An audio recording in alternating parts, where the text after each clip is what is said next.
Yeah, check this out. This is the first time we've been able to see this. Los Angeles की जंगलों की आग में अब तक 24 लोगों की मौत हो चुकी है। 35,000 एकड़ जमीन जल चुकी है। हजारों मकान नष्ट हो गए हैं। गवर्नर गैविन न्यूसम ने अमेरिका के इतिहास की इसे सबसे विनाशकारी प्राकृतिक आपदा बताया।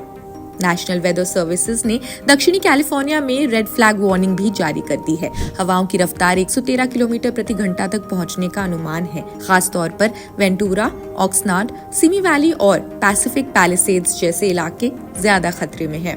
अब इसी बीच खबर ये है कि ट्रंप के बयान ने एक फेक न्यूज का खेल बनाया है। डोनाल्ड ट्रंप ने गवर्नर न्यूसम की वाटर पॉलिसी पर हमला करते हुए कहा, गैविन ने एक बेकार मछली स्मेल्ट के लिए पानी रोक दिया, लेकिन लोगों की परवाह नहीं की। विशेषज्ञों ने इसी बयान को गलत बता दिया है। हाइड्रेंट पानी की कमी का इन नीतियों से कोई संबंध नहीं था। अब आग से प्रभावित लोग जा कहाँ रहे हैं? जहां एक तरफ 92,000 लोग घर छोड़ने पर मजबूर है, एयरबीएनबी और 211 LA जैसे संस्थाएं 31,500 लोगों के लिए मुफ्त अस्थायी आवास उपलब्ध करा रही हैं। Just it feels weird for people who still have a house, which are not that many left in the Palisades, that they wouldn't be able to just go and, give everyone some time to get things out and then just get them out. But I get it, it's hard, and then people will stay, etc. So we were safe at a friend's house just down the road for the night, and the fire actually burned here that next morning. And of course, we didn't expect the houses to burn. We knew that the hillside was burning already. Los Angeles hotel association ने 300 plus होटलों की सूची भी तैयार की है। 5:30 in the morning. I was hoping to kind of pick up some of the valuables that I didn't have access to because during the evac orders, my family and I were out of the country. Red cross और churches ने भी राहत शिविर बनाए हैं। वहीं Palisades इलाका जो कभी हरा भरा हुआ करता था, अब एक युद्ध क्षेत्र जैसे दिखने लगा है। No, it's hard. I mean, there's a thankfulness that at least for now my house is still there, but I grew up in the Palisades. My elementary school is gone. My high school is half gone.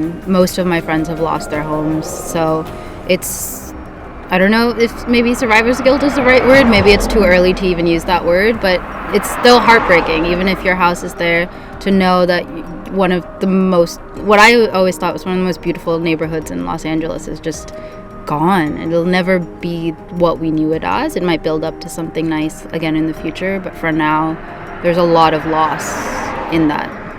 घरों के निशान के तौर पर बस chimney की संरचनाएं ही दिख रही हैं। गाड़ियों का हाल ऐसा है कि मॉडल पहचानना मुश्किल है, क्योंकि गर्मी से अब धातु भी पिघलने लगा है। लोगों को अपना सब कुछ छोड़कर भागना पड़ा।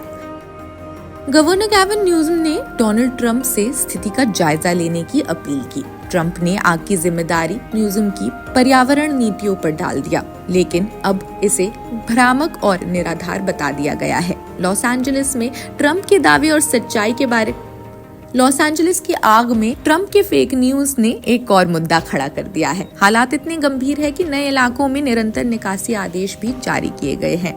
डोनाल्ड ट्रंप और कुछ सोशल मीडिया यूजर्स ने गैविन न्यूसम की पर्यावरण नीतियों को इस आग के लिए जिम्मेदार ठहराया। ट्रंप का कहना था कि गलत नीतियों ने आग की तीव्रता और नुकसान को बढ़ा दिया है। ट्रंप ने पहले भी 2018 और 19 में कैलिफोर्निया की जंगल प्रबंधन नीतियों की आलोचना की थी। वे अक्सर प्राकृतिक आपदाओं के दौरान अपने राजनीतिक विरोधियों पर गलत आरोप लगाते हैं।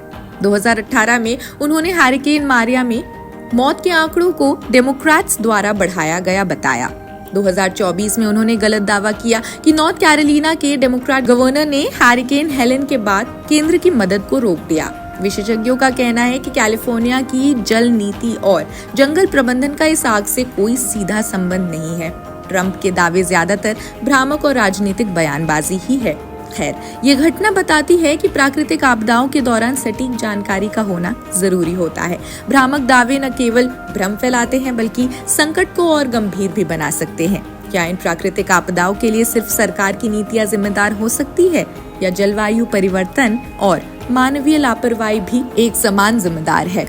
आप क्या सोचते हैं? कमेंट सेक्शन में जरूर बताएं। देश दुनिया की अन्य खबरों के लिए भी जुड़े रहिए जनसत्ता के साथ, और इससे जुड़ी सभी अपडेट्स आप हमारे चैनल पर देख सकते हैं। शुक्रिया।